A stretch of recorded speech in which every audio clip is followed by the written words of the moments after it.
les amis, bah écoutez, je suis très heureuse de vous retrouver pour une nouvelle vidéo. Ça faisait un petit bout de temps que j'étais pas venue par ici, ça m'a manqué un peu là de parler et je suis super contente après toutes ces pérégrinations récentes et puis aussi j'ai beaucoup de projets qui sont en cours que j'ai hâte de vous annoncer, mais je garde encore tout ça bien au chaud parce que j'ai pas encore les dates, j'ai pas encore les détails, mais dès que j'ai tout ça, je vous annoncerai avec joie quelques nouvelles, quelques bonnes nouvelles. Voilà, vous concernant en l'occurrence, vous concernant clairement. Donc en attendant tout ça, aujourd'hui je voulais faire une vidéo pour un petit peu reprendre un point qu'on a déjà vu ensemble mais sur lequel je n'ai pas vraiment appuyé ou je ne l'ai pas vraiment présenté comme ce que j'aimerais le présenter aujourd'hui. Aujourd'hui je voudrais parler du plus grand des câbles vibratoires. En fait c'est vrai que je parle souvent et au tout début de cette chaîne, donc ça remonte maintenant, c'était il y a 2 ans, je vous ai beaucoup parlé d'énergie et puis je vous ai dit que chaque personne finalement vibrait sur une fréquence. Et puis c'est quelque chose aujourd'hui dont tout le monde a plus ou moins conscience, cette vision un petit peu énergétique de l'expérience, que chacun vibre finalement sur une fréquence et que cette fréquence vibratoire sur laquelle on vibre, elle est mesurable, elle est quantifiable. On utilise pour ça l'échelle de Bovie. Alors j'aime pas trop parler des nombres parce que ces échelles, il y a différentes, il y a différentes typologies d'échelles. On n'est pas tous d'accord dans ce milieu sur la typologie d'échelle, mais ici, si je prends cette échelle de Bovie et l'ancienne échelle, on va dire que à peu près toutes les personnes sur cette planète, finalement, quand elles vibrent à 0, c'est qu'elles sont mortes. Et on va dire que quand elles sont un petit peu dans le courant de pensée dominant et un petit peu comme tout le monde, elles vont toutes vibrer entre 12 et 15 000 sur l'échelle de Bovie, ou entre 120 000 et 150 000 sur l'ancienne échelle. Vous voyez, sur l'autre échelle où on rajoute juste un 0. De toute façon, les unités de mesure, c'est pas tant le plus intéressant dans cette vidéo, même si je trouve que ça permet d'y voir un petit peu plus clair par rapport aux propos que j'ai envie de vous transmettre aujourd'hui. En fait, il est courant, effectivement, quand on ouvre les portes spirituelles, d'avoir une certaine prise de conscience au passage. Parce que c'est pas pour rien qu'on ouvre les portes spirituelles. Je veux dire, c'est que forcément, on a pris conscience que la vie, c'était pas juste manger, boire, dormir. Donc cette prise de conscience qu'il y a un être spirituel à l'intérieur de nous et qu'en fait nous sommes spirituels avant d'être matière, et juste cette prise de conscience-là nous fait monter en vibration. Et on arrive souvent autour de paliers, autour de 20 à 25 000 sur l'échelle de Bovie, ce qui fait qu'on a un léger décalage. Si vous avez regardé la vidéo Comment sortir de la matrice que j'ai faite récemment, vous verrez que l'idée c'est finalement on a changé de chaîne, donc on est calibré sur une nouvelle fréquence, sur une nouvelle chaîne de télévision quelque part, et notre réalité évolue. Mais justement, c'est de ça dont j'aimerais vous parler, c'est que souvent, effectivement, on va rester à cet endroit-là. On va rester à cet endroit-là, pourquoi ? Parce qu'on ne saisit pas toujours quel va être le plus grand des caps vibratoires. À mon sens, le plus grand cap vibratoire, c'est le moment où vous allez non seulement prendre conscience, mais aussi et surtout l'incarner, parce que le prendre conscience, ça ne suffit pas, encore faut-il l'incarner à chaque instant, c'est prendre conscience et incarner le fait que nous ne sommes pas le personnage. Nous ne sommes pas l'ego, nous ne sommes pas la personnalité, même si cette personnalité est utile en l'occurrence, et elle a toute son utilité, et puis c'est ce qui fait aussi la richesse de cette humanité. Mais quand on va prendre conscience sur ces paliers-là que nous ne sommes pas ça, mais c'est pas juste le savoir, c'est l'incarner à chaque instant, et bien là il va y avoir une explosion au niveau vibratoire, vraiment, une très très grande montée vibratoire. Et en fait ce que j'observe c'est que souvent quand on ouvre les portes spirituelles du coup, on arrive, il y a souvent cette confusion, on ouvre les portes spirituelles et on se dit j'ai envie forcément d'œuvrer dans le sens de la spiritualité. Donc il y a souvent une confusion entre la spiritualité et sa mission de vie. Et on va faire de la spiritualité notre mission de vie.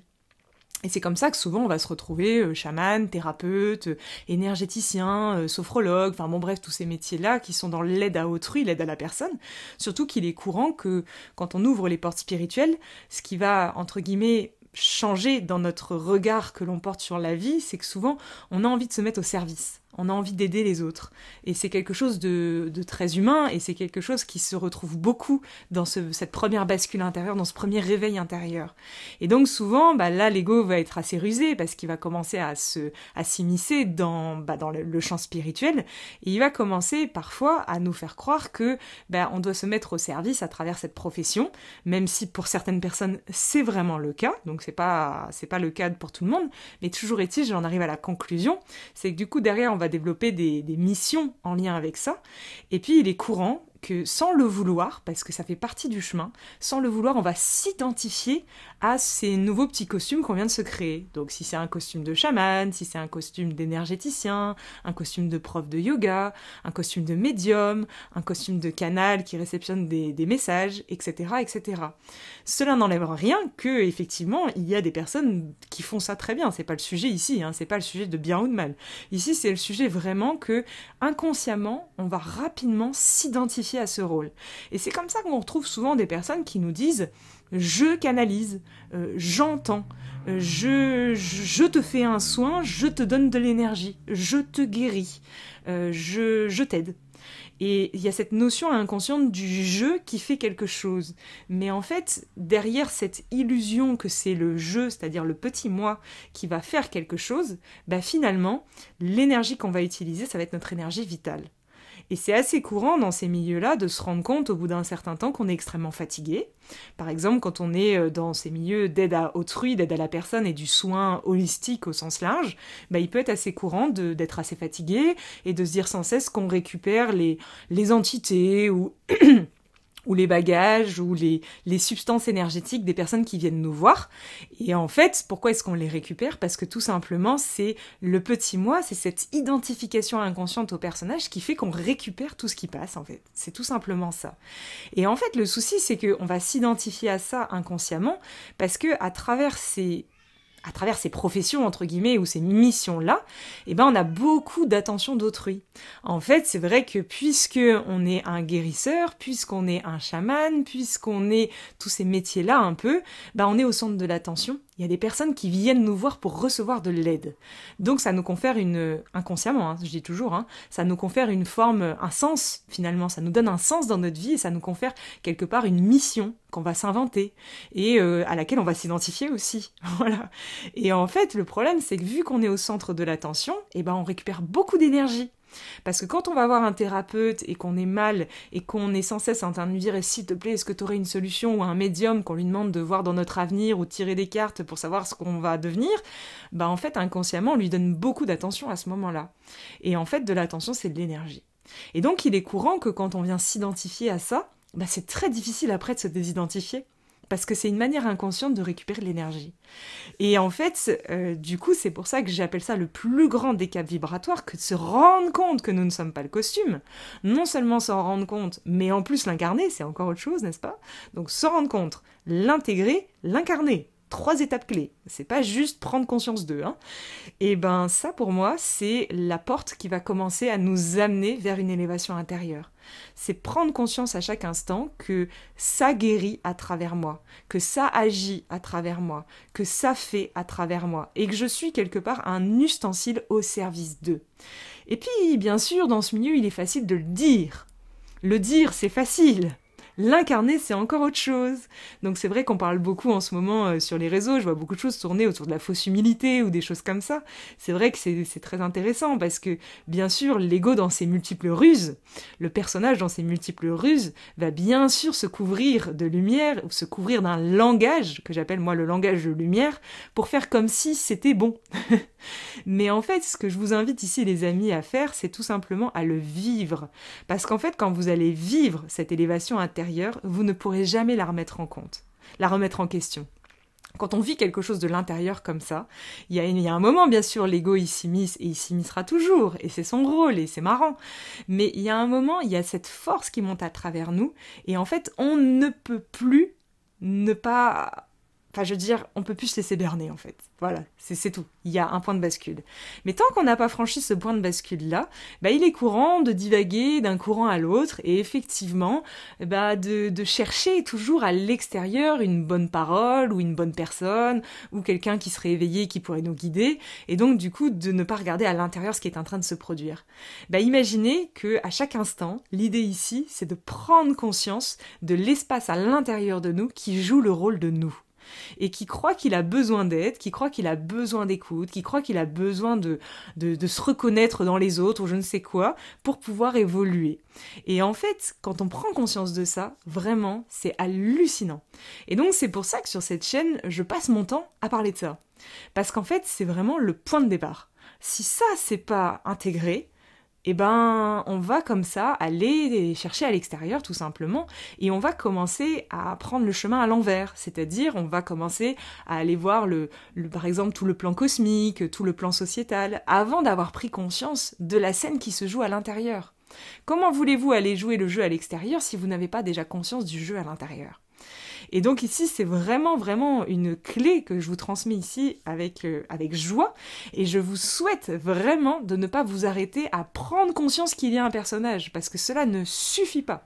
Et je vois beaucoup de personnes qui défilent en retraite et en stage, et qui arrivent très couramment avec la problématique suivante, en me disant « j'ai écouté tes vidéos, je sais qu'il y a un personnage, je sais que je ne suis pas ce personnage, et alors ?» Et alors, ma vie c'est de la merde, parce que maintenant je suis au courant que je suis perdue dans un personnage, mais c'est pas parce que je suis au courant que j'arrive à en sortir. Et donc ça ici c'est vraiment un gros point, il suffit pas de le pointer du doigt. Eh non, c'est tout un travail derrière de désidentification et donc d'intégration de tout ça dans nos corps. Et donc ici il y a vraiment un message clé, c'est tant que l'on luttera contre les substances qui sont à l'intérieur de nous, et j'ai pas dit à l'extérieur, mais je trouve que la période actuelle est extrêmement passionnante à ce sujet, parce que la période actuelle, dans tout ce qu'elle nous révèle en ce moment depuis quelques années maintenant, et c'est ce qui m'a invité à créer cette chaîne, je trouve que la période actuelle nous invite à prendre en pleine tête le fait que l'on ne peut pas contrôler la vie. Et regardez ce qui se passe en ce moment en France. On ne peut pas contrôler ce qui se passe. Ça se passe. Et donc ça nous amène sans cesse, puisqu'on ne peut pas contrôler l'extérieur, à regarder qu'est-ce qu'il y a à l'intérieur. Et quel est l'espace à l'intérieur de nous, à l'intérieur duquel on peut trouver cette permanence, cette force, cette stabilité, cet ancrage. Vous savez, cet être qui sait et qui joue et qui voit les choses qui défilent sans s'identifier à cela, sans y jouer sa vie, quoi. Vous voyez ce que je veux dire? Et donc ici, c'est vraiment un message important. Il ne suffit pas de prendre conscience de l'ego, il faut aller au-delà. Et je vois beaucoup de personnes qui me disent « Bah oui, moi j'ai énuméré mes petits costumes, donc je sais que je suis comme ci, je sais que je suis comme ça, je sais que j'ai tel personnage relié à telle blessure. » Et ils me disent après, et alors ça change quoi dans ma vie? Bah ça change rien parce que finalement je suis toujours perdue dedans, c'est-à-dire à la limite c'est pire parce que quand je vais être en train de me perdre dedans, je vais le voir. Mais c'est pas parce que je le vois que je peux l'arrêter. Et donc ça me fait encore plus souffrir. Bah oui, là il y a un point de bascule vraiment important et souvent quand on bute sur ce point de bascule-là, bah on fait demi-tour. Et c'est ce que j'observe beaucoup durant les retraites et les stages que j'anime. Il y a ce point de bascule, on bute là-dessus, et on se dit, puisque je bute, je vais aller voir dans le cosmos, hein. Et puis je vais aller canaliser les anges et les archanges, comme ça ce sera plus facile, quoi. Et non, en fait. Ici, je vous invite vraiment à aller au-delà. Quand vous voyez ces substances à l'intérieur de vous et ces petits personnages qui agissent à travers vous et qui réagissent également à travers vous tout seuls, parce que j'ai fait une vidéo récemment sur la liberté et sur le fait que quand ça réagit tout seul, désolé de le dire, mais on n'est pas vraiment libre, hein, je vous invite au cœur de cette réaction intérieure à apprendre à ne pas surréagir à ce qui réagit déjà. Donc ici, c'est vraiment une invitation tout simplement à venir ne pas lutter contre le processus de la vie, ne pas lutter contre l'ego, ne pas lutter contre tous ces costumes, ne pas lutter contre nos croyances limitantes et contre tout notre bagage intérieur. C'est tout simplement faire avec, ne pas faire contre. Faire avec. Et donc ici, j'en viendrai sur toutes ces notions de lâcher prise, d'acceptation qui ne sont jamais comprises, parce qu'on confond toujours l'intérieur et l'extérieur, et ici, tout ce dont je parle depuis le début est à l'intérieur uniquement. Donc voilà, ça me permet encore de le redire une dernière fois. Donc ici, je vous invite vraiment à percuter ça, et au-delà de le percuter, à prendre conscience à chaque instant de ce que vous êtes en train de faire, parce que ça va être la graine qui va pouvoir progressivement permettre ce changement intérieur et permettre cette évolution vibratoire. Voilà. Donc voilà les amis, le plus grand cap, je suis désolée de dire, je répète toujours la même chose et je fais un repeat encore, mais le plus grand des caps vibratoires, c'est vraiment de prendre conscience de l'espace qui est en train de se jouer de nous à l'intérieur de nous. Mais en prendre conscience n'est pas le contrôler, chercher à l'éviter, chercher à le stopper, chercher à comprendre d'où il vient, chercher celui ou chercher cela. Prendre conscience, c'est juste prendre conscience. Donc c'est ça qui est très délicat pour un occidental. Je vous remercie beaucoup pour votre écoute et je vous dis à très vite pour une prochaine vidéo. À bientôt!